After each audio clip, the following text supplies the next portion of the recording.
Cases in Ohio. We're up 656 from Monday. 13,967 hospitalizations. That's up 80 from yesterday. And almost 4,300 deaths. 22 more deaths reported in the last 24 hours. ABC 6's Tom Bosco covering the briefing. He is down at the State House. And Tom, the governor told us that this would be a make or break weekend. What do you think he'll touch on today? Well, I think it's probably too soon to really see what the numbers are going to show from the Labor Day weekend. But yes, obviously the Labor Day weekend, very important. And Ohioans, of course, counseled to take it easy, not gather, not congregate in large groups, wear masks as they are always urged to be doing.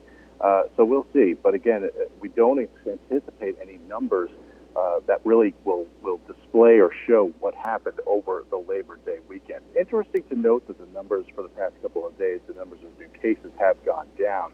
The governor and state officials have all said that over the weekend, those numbers do kind of lag a little bit, and they appear to go down. And we have actually seen that probably for about the last month. Saturday and Sunday's numbers will go down into the triple digits, and then throughout the week steadily rise back into the 4 digits to where they've kind of settled around 1,000, 1,200 or so new cases a day. So it'll be interesting to see what those numbers, what the governor has to say about those numbers. Again, today's numbers, those new cases, 600 plus new cases, again, kind of agreeing with that whole lag that happened. Looks like the governor just stepped up to the podium. And so let's listen in.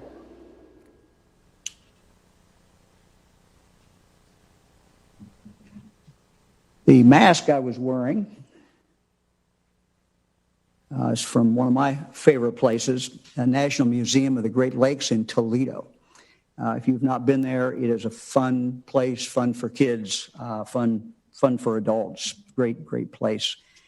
I'm wearing today a tie of Eastern Gateway Community College. They're in Steubenville and also in Youngstown. On a very, very sad note, I want to offer my deepest sympathy and condolences to the officers of the Cleveland Police Department, as well as friends and family of Detective James Skirnovitz, who was killed in the line of duty last week. The detective was working undercover, sitting in an unmarked police car with a confidential informant when someone fired on the vehicle. Tragically, both the detective and the informant were killed. Today, 2 teenagers were charged in connection with these senseless murders. Reports say that robbery may have been the motive, but we don't know. The detective spent more than 2 decades in law enforcement, protecting the citizens of Ohio. He was sworn in the day before his death to work as part of a federal initiative to fight violence in Cleveland. Long, distinguished career of service protecting his fellow Ohioans. Leaves behind his wife, Kristen, children Matthew, Bailey, and Peyton. And to them and to all of the officers' family and friends, we send our deepest sympathy.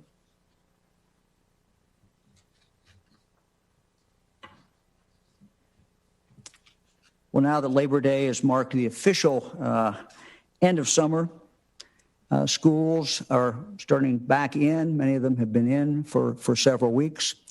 Ohio State is back and has been back.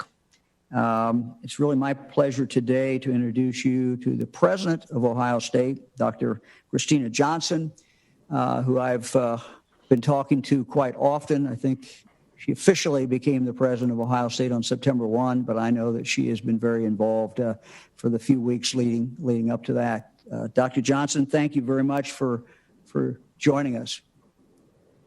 Thank you very much, Governor, and thank you for everything you and your team are doing to keep us safe and healthy. Well, we just wanted to get a report about what's going on at Ohio State. I know, Dr. Johnson, Ohio State's been very engaged in testing students, and maybe if you can kind of give us an overview of, when school started back up and how many students are on campus? How many are living in the Columbus community, and kind of what you've been doing in regard to testing? Thank you very much, Governor. So as you said, we started up our first full week of classes, started the week of August 24th. We have about 12,000 students living on campus. We have about 20,000 students that are coming back to get some kind of face-to-face or in-classroom instruction. So that's about 8,000 off campus that come to campus and about 12,000 that are on campus. So prior to me coming to The Ohio State University, certainly an outstanding team under the leadership of Dr. Gail Marsh set up a strategy for returning to campus. And once I came in, started working with the team, and we decided to enhance our testing. So we really are focusing on 3 groups right now. We're focusing on those, 11,500 to 12,000 students that live on campus, mostly first-year students and some second-year students, few international students, and then 8,000 students that are off campus that come to campus. So that's sort of our group 2. And group 3 would be the 2,500 faculty, staff, and graduate teaching instructors that we have. So we're starting to test them fully. So today, just by the numbers, I am an engineer, so I like to geek out on the numbers a little bit. We've tested about 40,000. We've done about 40,000 tests, I should say. So we're doing this on a weekly basis. We're ramping up to do about 20,000 tests a week. This is our 3rd week. So of the 40,000, we have about 1,500 students that have tested positive and 25 employees. So 1,500 out of about 40,000 is a positivity rate of around 3.7%. Now, this isn't just a flat rate. It's gone up. The on-campus positivity rate peaked in and around August, like 28, 29. We have a dashboard that's up at about 5.87%. So the fact that it has dropped, and it kind of, bounced around just like we've seen with the state of Ohio, but is a reason for cautious optimism that our non-pharmaceutical interventions really are working. So wearing masks, staying socially distant, washing hands, and our students, I couldn't be prouder of them. They've been very vigilant.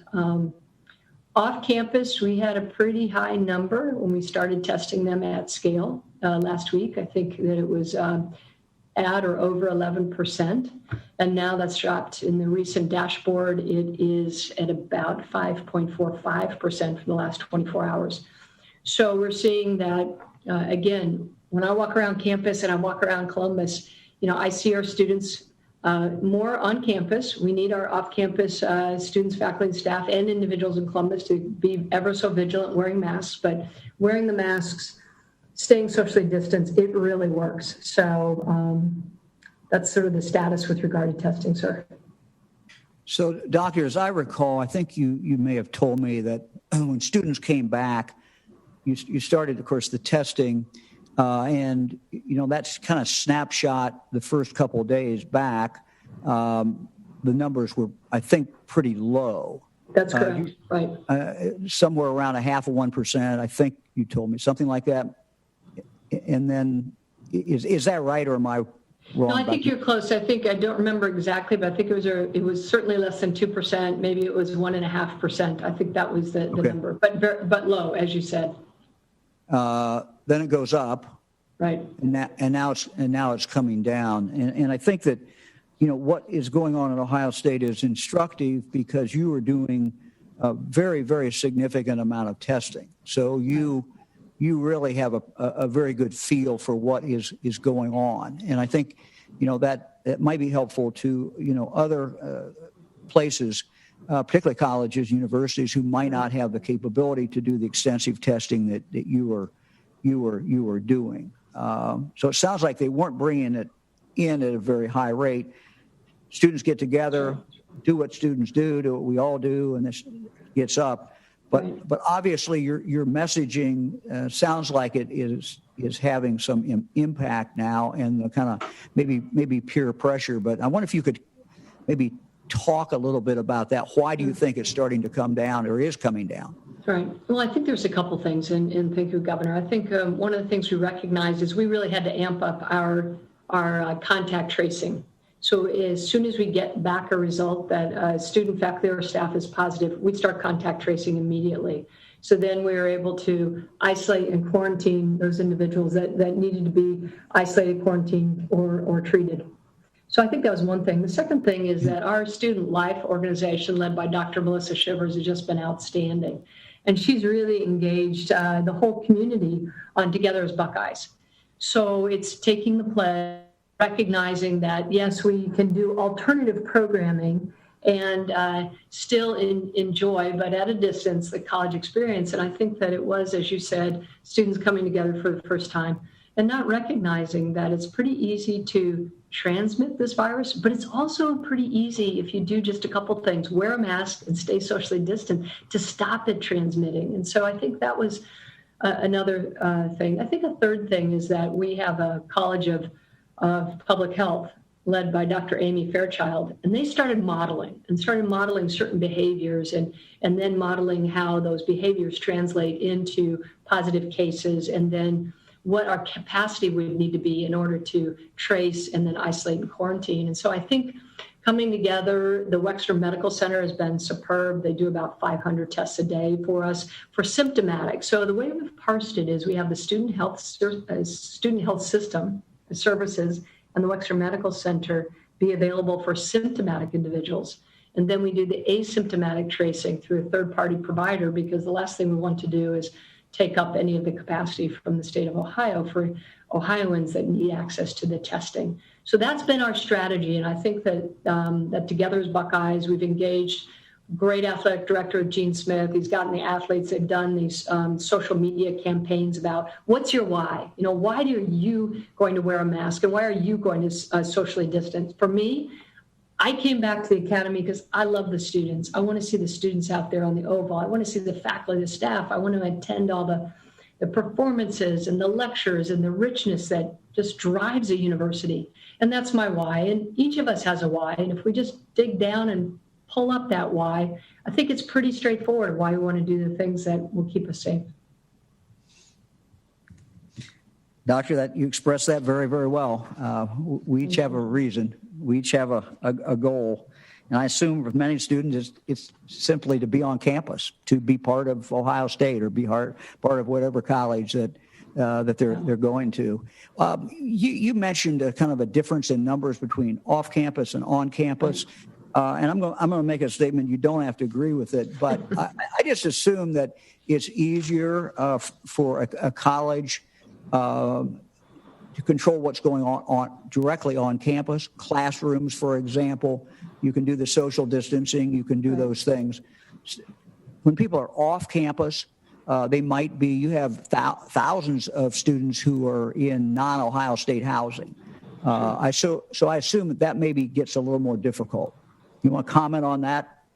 Well, yes, no, thank you, Governor. I think that, as you know, and you were great to be on the call earlier today with our inter-university President's Council of all the 14 public institutions in the country, and I think we're seeing all the same thing, is that on campus, the classroom is one of the safest places to be. We disinfect the classrooms a couple times a day. We reconfigured 450 classrooms so that we can be synchronous and asynchronous in our instruction. We reduced the size of our classes from 100 down to 50 because the models would say that in that situation, you can actually have a pretty high probability of avoiding someone who is infectious that would be in the classroom. So we find the classrooms are safe. Our dorms, we have great residential advisors, and they're being very creative about how do we engage students in programming when you have to stay 6 feet apart. If I can just say one thing about that. I was talking to on my first day, I tried to go out and meet as many students as possible. And it's tough when you have to stay 6 feet apart. But I was on a Zoom call with some of the student leaders, and one student said, Alice, she goes, you know what, as first year students, we want to be part of that 2024 picture, where all the students get out in the field and they do the famous Ohio, from the band. And we missed that this year. And within 2 days, we set up to allow any student who wanted to come down the ramp onto the field, see their picture on the big screen, and get a photo of being on the field in the horseshoe, that opportunity. And we had hundreds, if not thousands, of students sign up in pairs, socially distant. And it's that kind of innovation I'm so proud of from our students. And it really is inspiring. So I think that's right. I think we have more of an ability to control things on campus. And Off campus, I spoke with the Pan-Hellenic leadership this weekend. Melissa Shivers and Gene Smith, our AD, spoke with the Interfraternity Council. And just to talk about in high-density aggregate housing, whether it's fraternities or not, this is really, it's very serious stuff and it's very easy to spread. So getting out that message and communicating and, we're all young ones, fortunately. And I think when I was that age, I thought I was invincible, and I learned pretty quickly I wasn't. So, I think that that's something that we want to help our students move through and appreciate how important it is to wear a mask and stay apart, even when you're out. Dr. Johnson, thank you very much. Good luck to you and the students and faculty and everybody at The Ohio State University. And I think you're off to a good start, and keep going. Thank you, sir. Appreciate it. Thank you. I want to talk for a moment about gun violence. I want to go from Tuesday, September 1 through Labor Day. Looking at that week period, we found reports from across the state of 40 people who were shot. More than half of the victims, 21, tragically died. I'm going to keep saying it. We have to, in Ohio, get tougher on repeat violent offenders. We have to get tougher on those who are convicted felons who have absolutely no business having a gun. We need to do this. We have pending in the state legislature a bill that would do that, and I would urge my friends in the General Assembly to take that bill up. Here are a few headlines from just the past week. We did this last week. We did it the week before. But this is just the past week. That certainly are more than just headlines. Behind each headline is a tragedy and are individuals. From the Columbus Dispatch, double homicide at apartment complex caps deadly day. This double homicide happened last Tuesday night. 2 others were killed earlier that day, leaving 4 people dead due to gun violence in Franklin County in less than 24 hours. Let's go to a second headline. This is ABC 13 in Toledo. 15-year-old shot Wednesday night, dies from injuries. The teenager died after being shot multiple times. A 10-year-old was also shot and injured, a 10-year-old. News report indicate that juveniles may have been involved in this crime. Kids obviously can't legally carry a gun, and somebody has to have given them the gun. Our bill in front of the General Assembly also cracks down on those who knowingly give someone a gun when they know that person is not legally entitled to having that gun. Let's go to our third headline, WLWT in Cincinnati. Man dies 1 day after being found shot inside his car. This happened in Cincinnati's 2nd District on Friday around 7 p.m. Just very, very, very tragic and very, very sad. Let me move on. Let's look at some of the data. Again, we know that the data is skewed a little bit sometimes a lot from the weekend. Now, particularly if you have a 3-day weekend. So our numbers are down, the cases down. Tragically, 22 deaths that have been reported. And let me just say, we get sometimes questions about these deaths and questioning the numbers. These are the number of deaths that are actually we have found out about, that we know about, that have been reported in a 24-hour period of time. And the other one, hospitalizations and ICU admissions. Eric, let's go to the next one. So we continue to rank all 88 counties. These are the 88 counties, 1 through 88. Again, this is a snapshot looking at 2 weeks and 2 weeks only, the past 2 weeks, looking at how many cases per 100,000 population, trying to even all this out. And we rank them by the highest number per 100,000 population, new cases, and the highest number and all the way down to 88. So let's go to the top 10. You'll see some movement here. Montgomery and Franklin, both of those are certainly being driven to some extent by what's going on at Ohio State and the University of Dayton. But by and large, the counties generally are staying pretty much the more rural counties, starting with Putnam at a very, very high level for the last 2 weeks, then Butler, Meigs, Mercer, Montgomery, Shelby, Auglaize, Darke, Franklin, and Henry County. Let me turn to some good news for families who may be struggling thanks to a federal program. Thousands of Ohio children who qualify for free or reduced price meals but are currently learning remotely will soon receive additional money to purchase nutritious foods through the Pandemic Electronic Benefit Transfer, or P-EBT, made possible by the United States Congress. Earlier this spring, this was a federal program through the Trump administration and through Congress. Earlier this spring, Ohio was able to issue more than $250 million in P-EBT benefits to more than 850,000 students through the program. Jobs for Family Services will issue a second round of benefits later this month to eligible children. Parents do not need to apply to receive these benefits. If you already have an Ohio Direction card, the benefits will be automatically loaded onto your card. If you do not have an Ohio Direction card, a preloaded card will be mailed directly to you. To issue these benefits, we're asking Ohio school districts to submit information for eligible students to their local information technology center as soon as possible. School districts receive an email with information on eligibility and how to submit data from the Ohio Department of Education. They got that from the Ohio Department of Education this Friday, so we'd ask them to fill that out. Our goal is to ensure that every single eligible child gets to benefit from this program.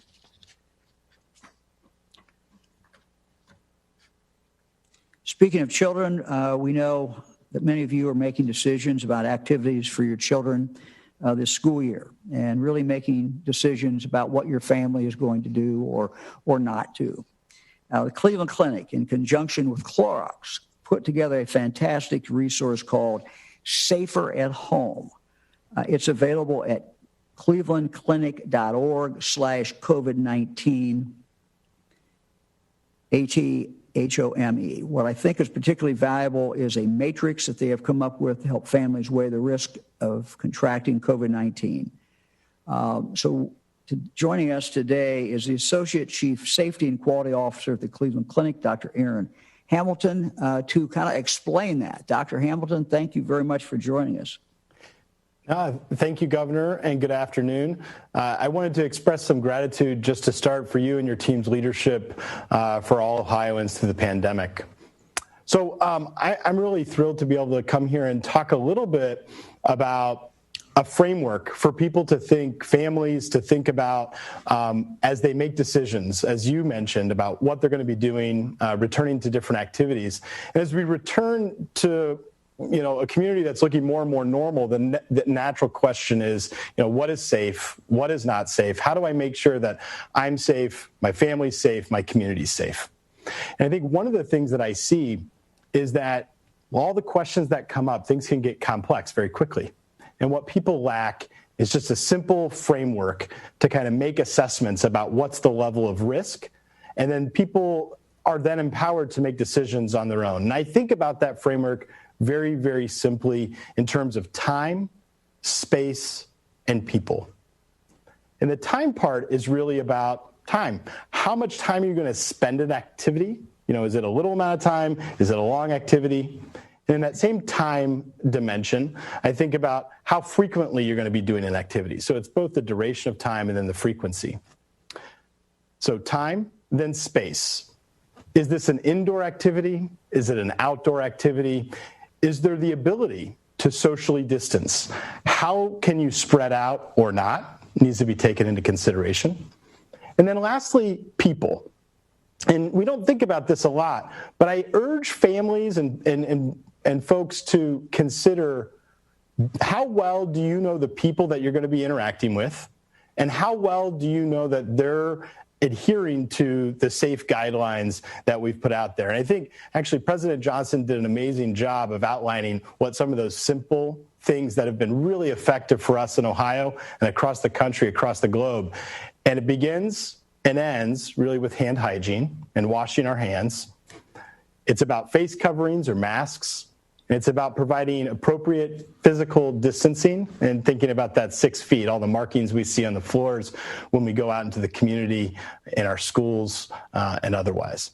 So that's really the framework that we're asking people to use. And you can think about what is the safest thing is me or one of us or a family member seeking health care, whether it's well care or emergency care.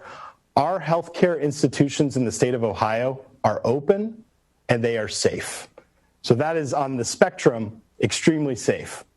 On the other end of the spectrum, you could think about a wedding that's indoor and has a lot of folks all gathered together, difficult social distancing, maybe borderline compliance with masks and shared food. That's a high-risk environment. And that's thinking about that time, space, and people matrix. So we're really urging people to think about that, to inform decisions that make it appropriate for them personally as they move forward. So, Doctor, that's time, space, and people. Let's take a couple of it. You want to give us a couple more examples and tell us what the analysis would be? Yeah. I'll let you pick them. Okay. Sure. Well, I think one of the things that comes to mind, it's certainly top of mind for those with children, whether it's going to kindergarten or third grade or sixth grade or 12th grade, college, is our back to school this year is not a back to normal, right? And so we have to think that it will look and feel different, and there will be a focus to ensure safety. So this is a space from a time perspective. You're going to be spending multiple hours if it's in person. So that element, you're going to be spending time there, and you're going to be going frequently. Space, often an indoor activity, but schools are working to create space, limiting class sizes, and creating the opportunity to get appropriate physical distancing. And then people. We know our teachers are doing everything that they can to remain safe and following all the core guidelines to stay safe. And then our friends and our colleagues, our co-students, hopefully are doing the same. So in the end, going back to school, I'm hopeful that we can, with our collective efforts, get our children and our students back to school in a meaningful way, hopefully in person over time. So that's just one example. We're thinking about that. Another example people often think about is going to a restaurant. You know, many people through the pandemic haven't been going out to eat or have thought twice about that.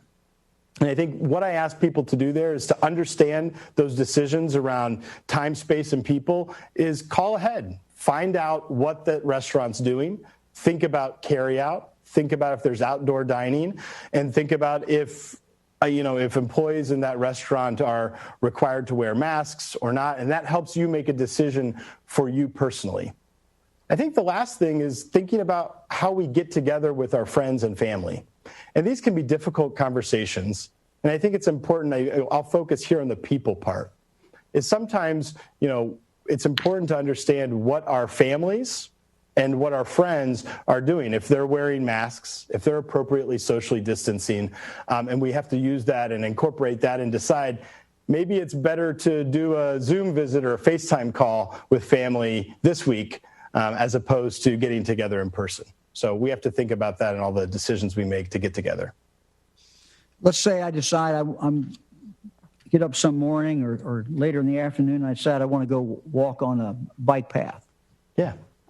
What are the variables there? How safe is that? That's great. So me and my family, we love to use the metro parks. We go hiking almost every weekend. Time, usually not a huge time commitment. Space, it's outside, it's generally spaced apart. We might see a couple people, and we don't typically know who those people are. So what we do is when we're around folks on the path, we'll wear a mask, and we work to create social distance there. But otherwise, if we're walking or we're biking, or we're running, we don't need to wear a mask, and we feel like that's a very safe activity, particularly in our own neighborhood. But generally, we always bring it with us. We never leave home without our mask. Now, you mentioned let's say a wedding, and let's look at the time factor. Maybe I'm not saying one of these is more or less safe. But let's take a wedding that's an outdoor wedding, and people are spread out. And let's say it's a 20-minute wedding. Yep. Compare that with maybe, let's say, a similar wedding, but now we tack onto it an indoor reception. You want to kind of walk us through some of that? Yeah, absolutely. So that wedding that you described on the front end of your remarks sounds like a very friendly wedding in this environment to go to, and a very safe wedding.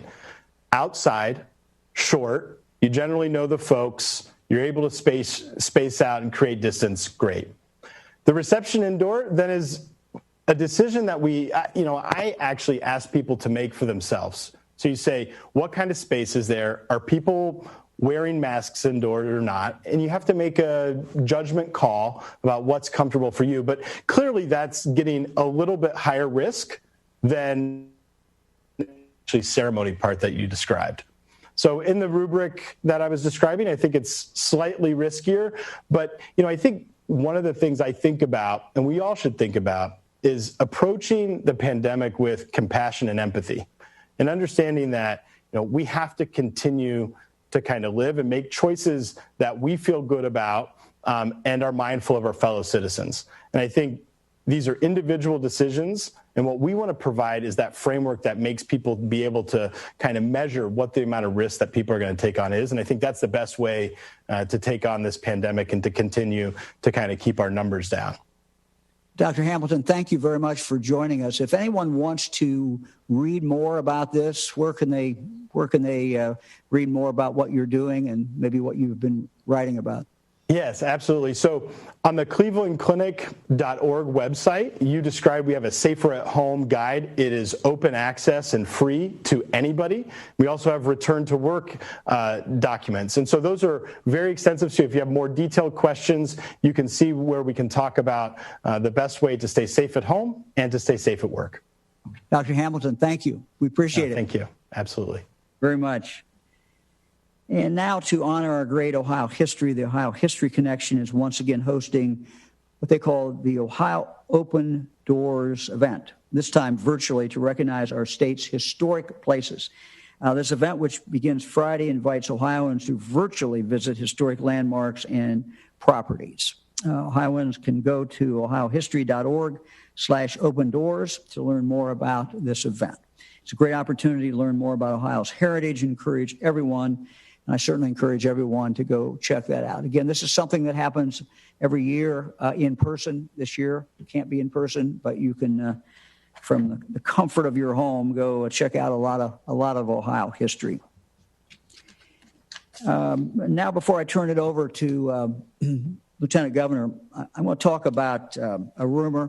I don't spend much time talking about rumors that are on the internet because we wouldn't get much done if we did that all the time. But this one, I've gotten so many calls over the weekend that I thought we would just have to deal with it today. This comes in the category of crazy, ridiculous internet rumors, but obviously some people are reading it, and so I want to clarify it.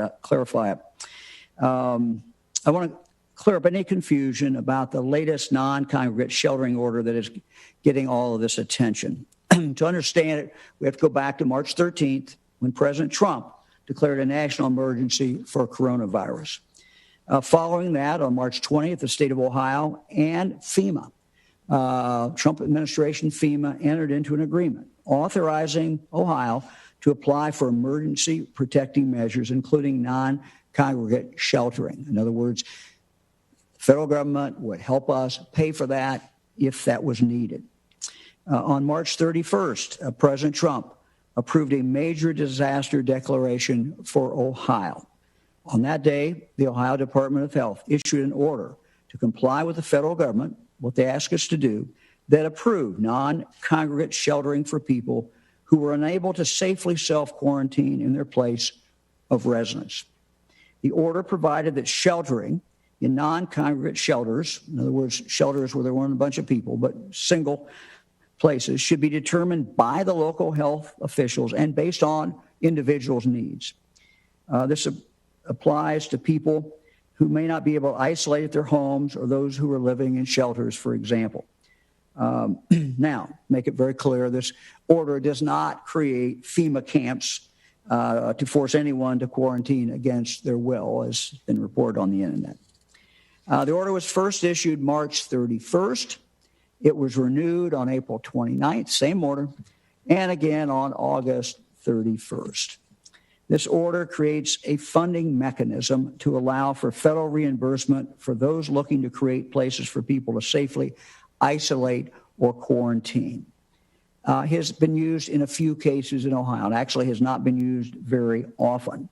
But in each one of these cases, we were taking this authorization from the federal government, the agreement with the federal government, and being able to provide space for individuals to use when they needed it. For example, first responders. Let's say there's a health professional and they are working and they do not want to go home. Let's assume maybe at their home is someone who has a health compromise. They're working in a COVID area of the hospital, helping COVID patients, and they say, look, I don't want to go do that. This provides them a place, a hotel maybe, to go, a hotel room, so that they can go, and the federal government will pay for that. So that is the type situation that this was created for. Again, it just our order really creates just a funding mechanism to allow this to happen. I am aware there are rumors on the internet that incorrectly claim these orders allow children to be separated from their parents without permission. Let me just say, this is absolutely ridiculous. It is not true. There is no intention that anyone has to separate children, but somehow this has been reported on the internet. No truth to the rumors at all. Families will not be separated. Children will not be taken away from their loved ones. And so having quarantine housing options gives people the choice when they need it of a safe, comfortable place to recover from the virus, or, as in the case of our health folks, it gives them a place to shelter, gives them a place to be so that they don't have to go home and possibly take that to their family. Again, that's their own individual choice. So the bottom line, neither President Trump's FEMA nor the Ohio Department of Health are going to set up FEMA camps for anyone to quarantine against their will. What we are doing is making available a safe place for people to stay when they have loved ones that they're trying to protect and they have no other place to go. Last Thursday, I was asked for an update on Ohio's prisons, and I'll try to do this very quickly. Director is not available today, but I'll give a quick summary, and then we'll bring the director in a subsequent news conference. We are now at around 44,600. This is the lowest prison population we've had since 2005. Right now, there are 247 inmates who are positive for COVID-19 at 11 of Ohio's 28 prison facilities. 17 prison facilities are COVID-free among the inmate population at this time, though most facilities do have some tests pending. So let me turn it over now to Lieutenant Governor Jon. Thanks, Governor. Just a couple quick things today. First of all, an award that we received that I want to use the occasion to create some awareness. Many of you know, and the governor and I last year announced the Get in Line online project for BMV facilities, Deputy Registrar facilities across the state. This was done as one of the Innovate Ohio BMV collaborations. And it's basically an effort to use technology to improve the way we provide customer service in the state. Simply, you go like this. You go to the BMV website, you get online, you select your location, you reserve your spot. They'll send you a text with that confirmation. You enter that information in when you get to the BMV location into their kiosk, and then you claim your spot in line. Something that we want to do any way to make it convenient for people, but during COVID, something that's really important because we don't want lines and we don't want people congregating. So the technology arrived at the right time. We are happy to announce today that the Ohio BMV was awarded a Customer Convenience Award from the American Association of Motor Vehicle Administrators for the Get In Line online queuing system. So it received a national award for improving the way that we're serving our customers. And this system is great anytime, but during COVID, even more important because we, not just with this, but with anything, we don't want you to have to stand in line or have to congregate, waste any time that's unnecessary. And hopefully you know that almost all BMV services can be obtained online. This is just another tool to help with that. And go to bmv.ohio.gov to find out more information if you're on your way anytime soon to your local BMV. I also want to offer some thanks today. I read a story about some states that are trying to build partnerships with the private sector to solve some of their problems. Fortunately, we have had several companies that stepped up to help with this. And the company I want to thank today is Root Insurance today. I want to recognize them for their help with our Ohio pandemic unemployment system. And they really helped us in a time of need. If you recall, the federal government offered this benefit to 1099 workers who did not have, who had previously not been eligible for unemployment. There was no system for this. The federal government passed the plan, they provided the funding, but we had no delivery mechanism. And within a couple of weeks, we worked with Ohioans to get them pre-registered, to help them enter in their username, password, read some frequently asked questions, to get them in the queue so that they could be ready to receive this assistance. Well, Root helped us build all of this. They volunteered to create the system. They had a team of about 10 people that from Root that worked to build this in 5 days, and they pre-registered over 200,000 Ohioans to get them registered. Because our 20-year-old unemployment system just couldn't handle it. The folks from Root built an entry into that in 5 days, and they were fantastic. They helped us at a time of need. The Department of Job and Family Services is grateful. Many citizens out there who are using these services are grateful to Root. And I just want to highlight that they and many other people are stepping up during this difficult time to pitch in and make things better for all of us. And so a big thank you goes out to Root Insurance for that help. Also, while we're on businesses are helping us. Remember out there, help your local business. There are a lot of small businesses, restaurants, and others who are struggling during this time. Please make sure if you're interested in buying a service or you have something that you may be in need of, check your local businesses and see if they can provide that before you maybe look online and go somewhere else. So local businesses are supporting us, and we encourage you to support them.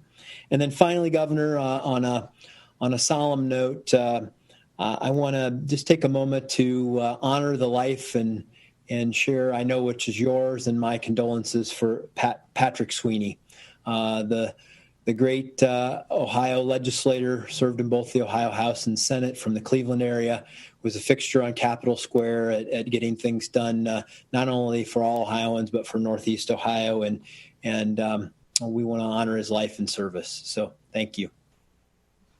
John, thank you for mentioning Pat Sweeney. If my grandfather was alive or my dad today, they would say that if they looked at Pat Sweeney, they'd say, this man has the map of Ireland on his face, written all over his face. Pat Sweeney was a remarkable individual. I think he was everyone's friend. Everyone considered him a close friend. I considered him a close friend, but I know there are probably hundreds or thousands who thought they were a close friend of Pat and considered him a dear, dear friend.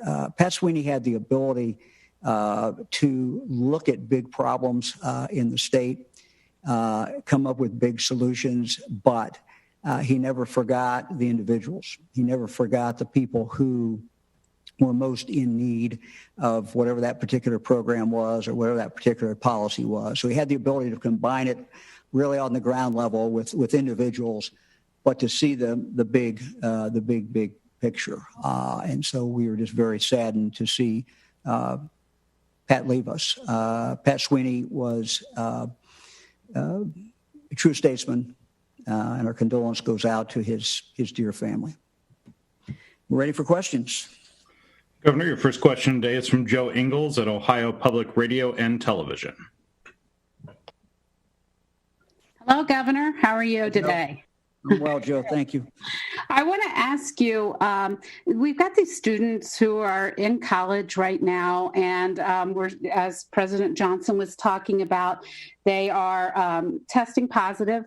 That rate, she said, is going down, and it may go down. But if it continues to be at a significant level, is it safe to keep those students in college for the entire semester, then send them home around Thanksgiving, where they are likely to be exposed to even more vulnerable populations, like grandparents and such, who might be around for the holidays? Well, Joe, that's an excellent question. A week ago today, we had a discussion with the Vice President, Trump administration, doctors, and one of the things they said is, what you don't want to do is send students away to college a couple of weeks there, and there's breakouts of the virus, and then they leave and go back home. So, that is not something that we're looking to have happen. I've had discussions. I talked to all 14 college presidents this morning with our state university four-year system, and they all certainly understand that. You raise the next question, though, or a question that we're going to have to face in the future, and that is, what about Thanksgiving? And I think that's going to take some real thought. There are some schools that basically have made a decision we're going to close at Thanksgiving and not come back until January.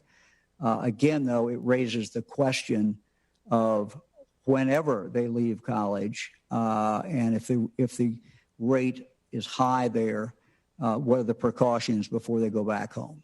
And for colleges that have the ability to test, and we may have a lot more ability, by mid to late November than we do today. But making sure that we know whether they're positive or not before they leave would certainly be the ideal situation, so that we could protect the vulnerable people who live in their homes back wherever home is. So a very, very perceptive question.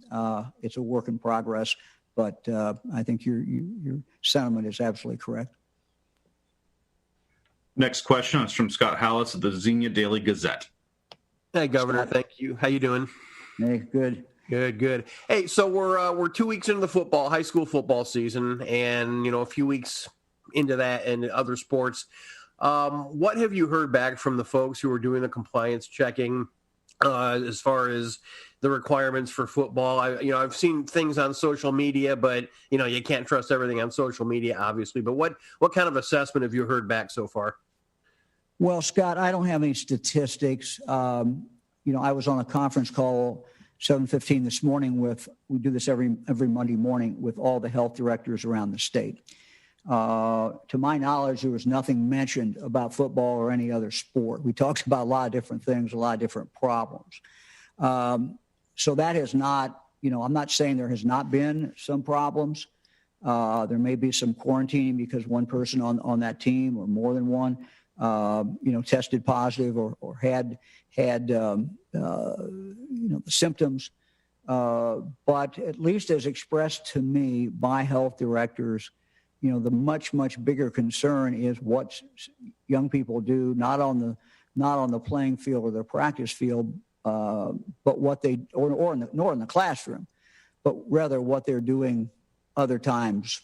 And we still see, both with students, both with college students and with those not in college, that the huge spreader is just informal parties, informal get-togethers where people are laying their guard down, where they're not wearing a mask, where they're not keeping the distance.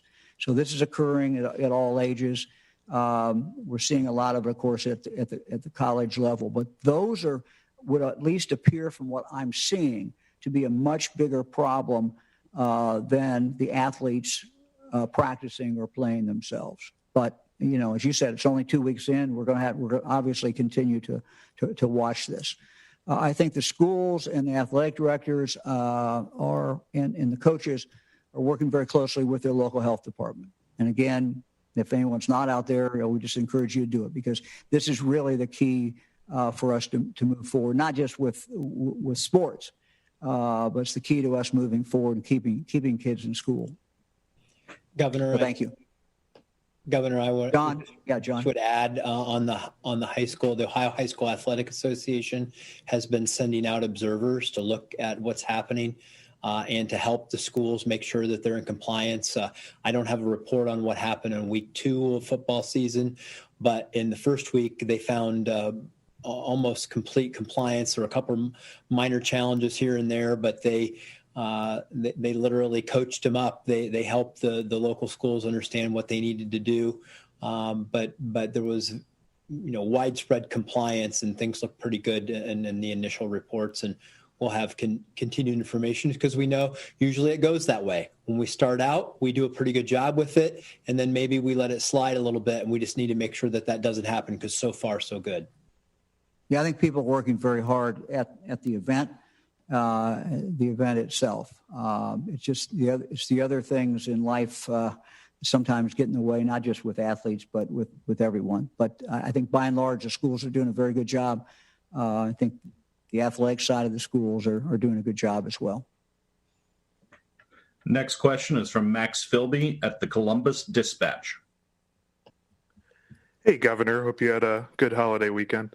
Thanks, Max. Thank you. Did.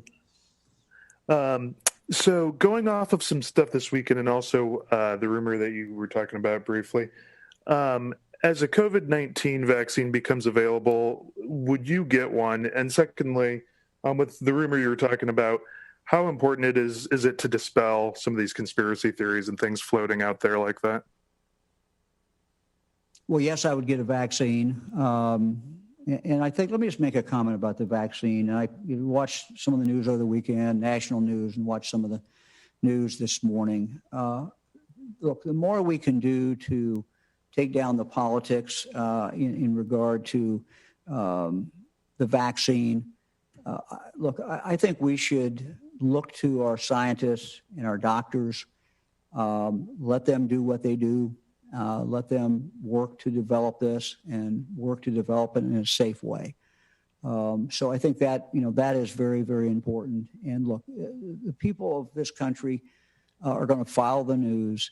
They're going to see, when this comes out and this starts to be available, and we don't know when that will be. I mean, we've been notified to be ready by November 1. But that doesn't mean this is going to start in November 1. We just don't know. We just don't know when it's going to happen. But I think people will make their own judgment on that. And, they're going to decide whether they think it is safe or not. But I think the officials who are looking at this, are going to make good decisions. And I think certainly the scientists who are working on it, we all, we're all on their side. We want them to get this. We want them to do a good job, and we want them to get it right. But we want to get it as soon as possible, too. And anything on the rumor that you mentioned? Oh, rumors in general? I mean, there's a new internet rumor all the time, and I can sort of tell by the emails that I get. We'll try to knock down some of these rumors when we hear them, but we can't. I can't spend an hour and a half every time just talking about every rumor that's up on the internet. I mean, what we have tried to do since March, when this started, was to give people the best information that we could. And we started with not as much information as we have today. I assume in another month we'll have more information. We try to share that with everyone and try to let people look at this from all kinds of different angles. The 1 to 88 that we put up there, That's not to shame any county. It's not to embarrass anybody. It's just to say, look, for the last 2 weeks at least, this is the number of cases that your county had.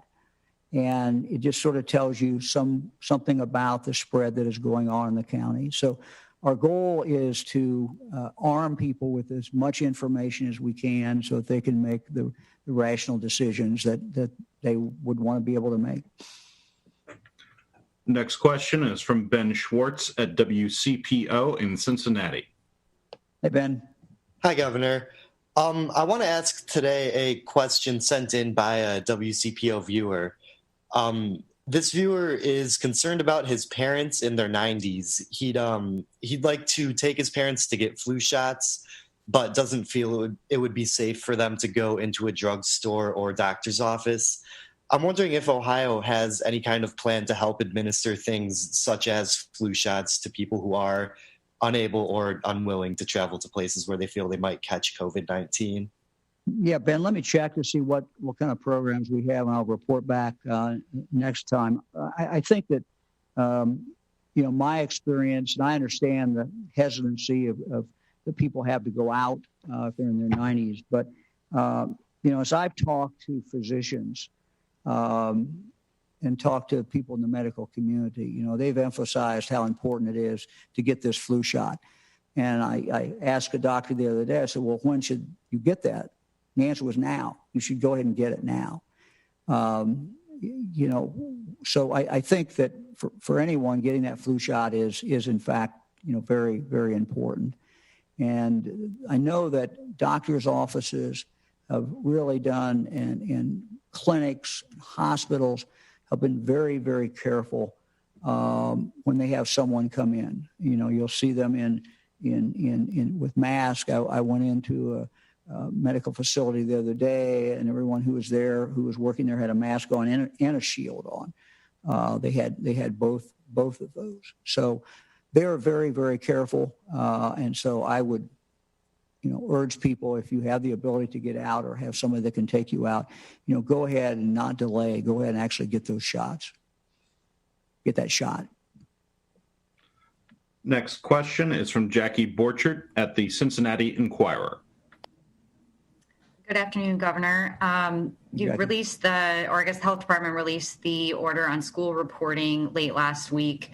And some of the schools we've talked to were surprised that the only public reporting requirement for them is to report to local school districts, that it's optional that they post numbers and information on their website or a publicly facing Facebook page.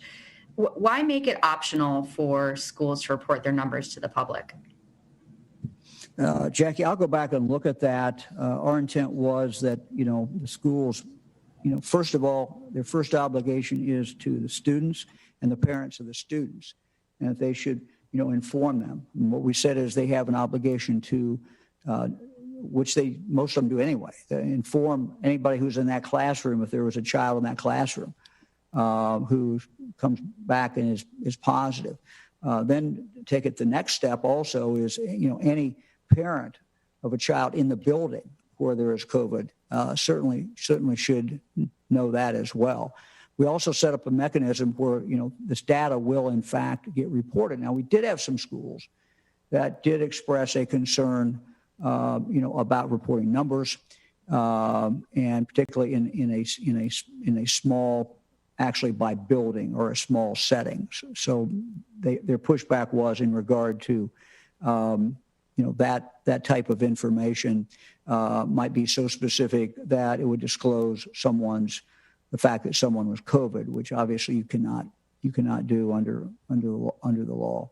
But I'll look at the procedure. I'll get back to you on Thursday. Next question is from Alex Ebert at Bloomberg.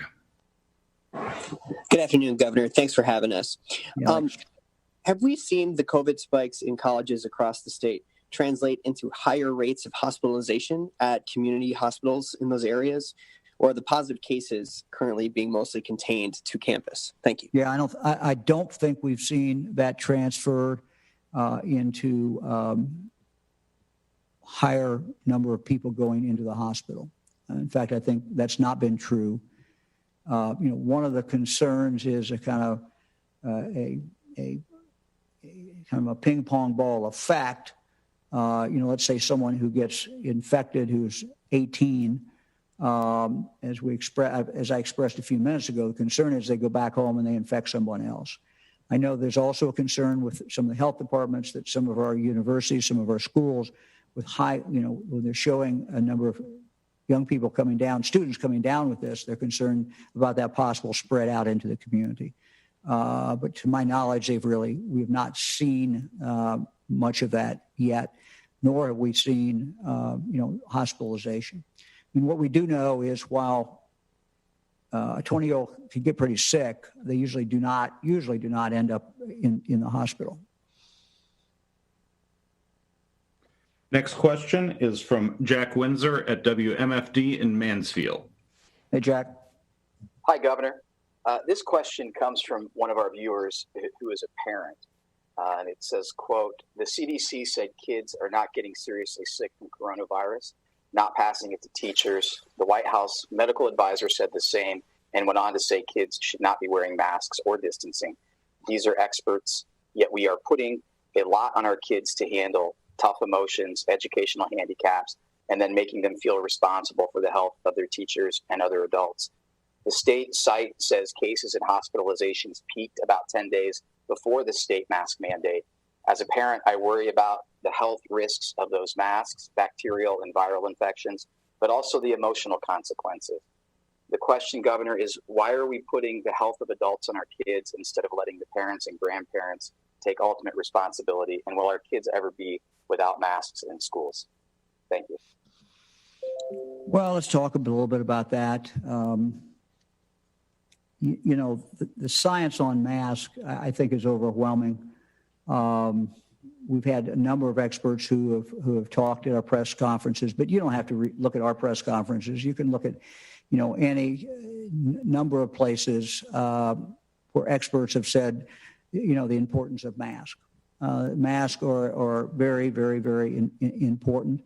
When we got ready to put our final order on in regard to schools, I had on the phone, I've told this story before, but we had on the phone people from children's hospitals all over the state of Ohio. And what was their recommendation? Their recommendation was a very firm, every child K through 12 should have a mask on. That is what the experts have said. Is there some outlier out there? Well, maybe there is, but the jury's back. There's a verdict, and the verdict is that masks work and that masks should be used. We do know that some kids can get very sick, but we know that the fatality rate among 20 and younger is certainly very, very, very low. But that's not the fear. The fear is, A, they get sick, and maybe have some long-term damage. I told you what the numbers that were given to me at Ohio State several weeks ago in regard to their athletes, that 13% of the athletes who tested positive had some heart problem that was mild. They said in every case it was mild, but 13%. And so that's why the recommendation was when somebody gets is recovering from COVID and you think they're recovered, they need to be checked out by a doctor before doing strenuous exercise. Again, we're listening to what the medical doctors are telling us to do.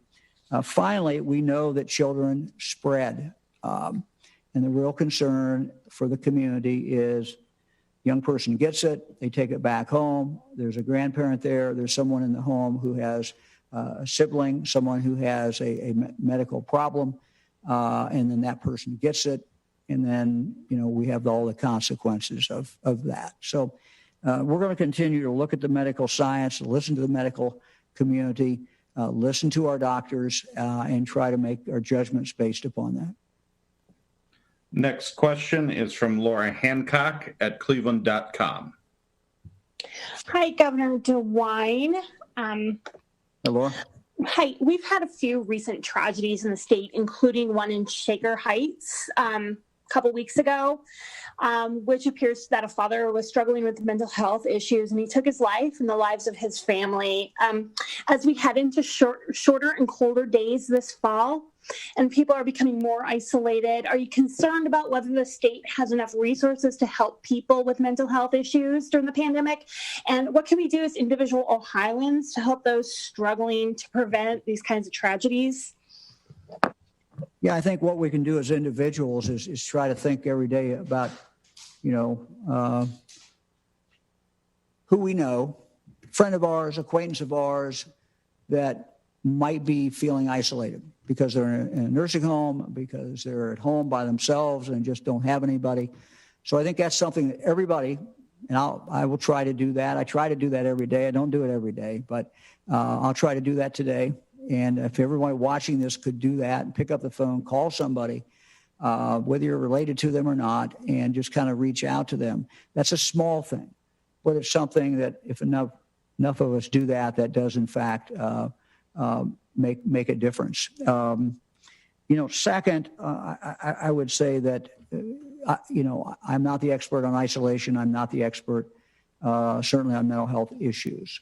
But, one of the things, when I look at this, the mask question, Jack asked about the mask, but when I look at that as a way to be out more, to have more freedom, to be able to go more places, to feel that I'm being protected when I do that. And so I don't have to hunker down at home all the time. Now, look, if you're older, that's the one question we got about the 2 9-year-olds, and they feel safer in their home. We're not going to tell them not to feel safe. But if people are staying home, they're concerned, but they would like to get out, if they do it carefully and wear a mask, they can do that. And we would certainly encourage them to get out and to do that.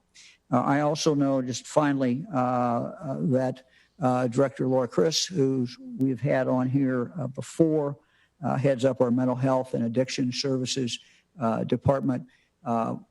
She's constantly pushing out more things to work with our local community mental health folks to reach out and to help people who are having mental health problems. But you're absolutely right. This is a big, big byproduct of this pandemic, the mental health problems, and we're seeing it manifested in the story you told, but in that horrible tragedy, but also in other stories we read and other things that we hear about. Next question is from Jim Oddie at WHIO in Dayton. Hey, Jim. Governor, good afternoon. Some members of your own political party, the Republican Party in Ohio, are now pushing some of these, as you say, rumors, not just as a story, but as a matter of fact. That's where a lot of people learned about the so-called FEMA concentration camps that are coming. And they don't say this is something that might happen. They are saying this is fact. I just read one on a state representative's Facebook page pushing this story. What would you tell that person? And how do you, especially these people who are saying that you've gone way overboard in handling this from the very beginning, how would you deal with these people? Because their constituents trust them. They voted for them and they listen to what these people say. What would you say? Well, look, there's Jim, thank you for the question. There's 132 members of the General Assembly, have various, ideas, and, we work with them and with the vast majority of them have a very good working relationship and good friendly relationship. I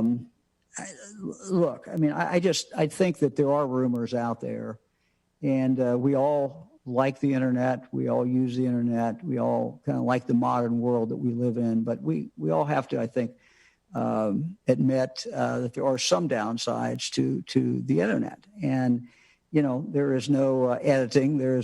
People can publish anything they want to. And in this particular case, they took 2 sets of facts that had nothing really to do with each other. They put those 2 together and came up with a conspiracy theory. And, we're not going to have any FEMA camps. We're not going to compel children to do anything. We're not going to separate children from their family members. That's certainly the last thing that I ever would want to do. So it's just kind of sad to me that there are people out there who take a rumor like that, put a few facts together that are unrelated to each other, come up with some conspiracy theory, and then put it out there. And I can tell people are listening to it because of the emails I get or the calls that I get. So I just decided today to try to knock this one down and just say, look, there's just absolutely no truth in this. There's no substance behind it. It's just garbage. Next question is from Kevin Landers at WBNS in Columbus. Hello, Governor. Hey, Kevin. Governor, you mentioned last week there were some inconsistencies with the saliva test results at nursing homes. What's been determined to be the problem? Has it been fixed? And when do you think we can expect results? And in that same vein, also the PCR tests that you mentioned may be too sensitive in some cases, telling people they are positive but not contagious. Has that been worked out? Have you worked with the hospitals to try to tweak that so you're getting the correct result? Well, I think the PCR tests are correct. It's not that they're not correct. It's just, Kevin, as we get further into this and try to drill down on, I'm always interested in actionable information, in what we're trying to do every day, get things done. You want pieces of information that will enable you to go take an action, which in fact, in this case, lessens the odds that someone will get the coronavirus. So the PCR tests are accurate. It's just sometimes they continue to show a positive even when that person is not contagious. They may still have that virus there, and it's picking it up, but they may not be, in fact, contagious. So as we move forward, trying to use the different tests in conjunction with each other to figure out when that person is in fact contagious, so you can isolate that person for that period of time, but not longer. That's really what the goal is. In regard to the first part of your question, it would appear, and I'm waiting for a final kind of conclusion from my team, but it would appear that we may have had a lab problem there. And so we're still analyzing that, but that was what my team told me is the initial conclusion, and we have pulled back from that until we can find out whether that either gets fixed or does not get fixed. So we're still looking at that, and I'll report more as we know more. Next question is from Tom Bosco at WSYX in Columbus. Hey, Tom.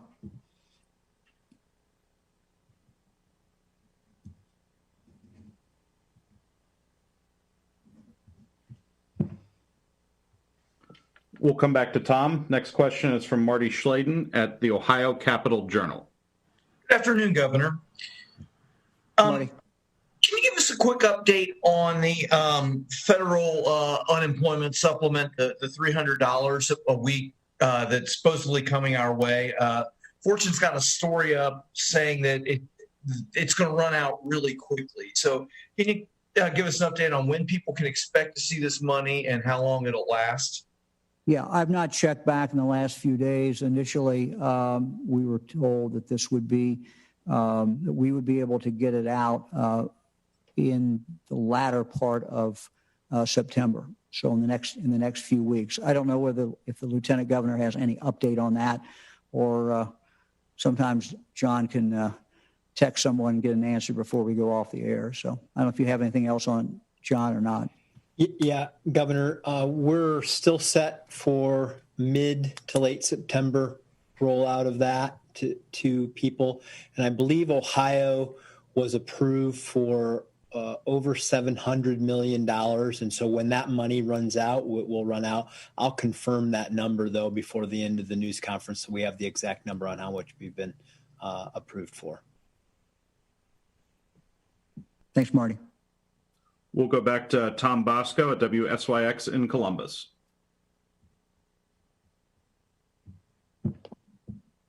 Hey, Tom.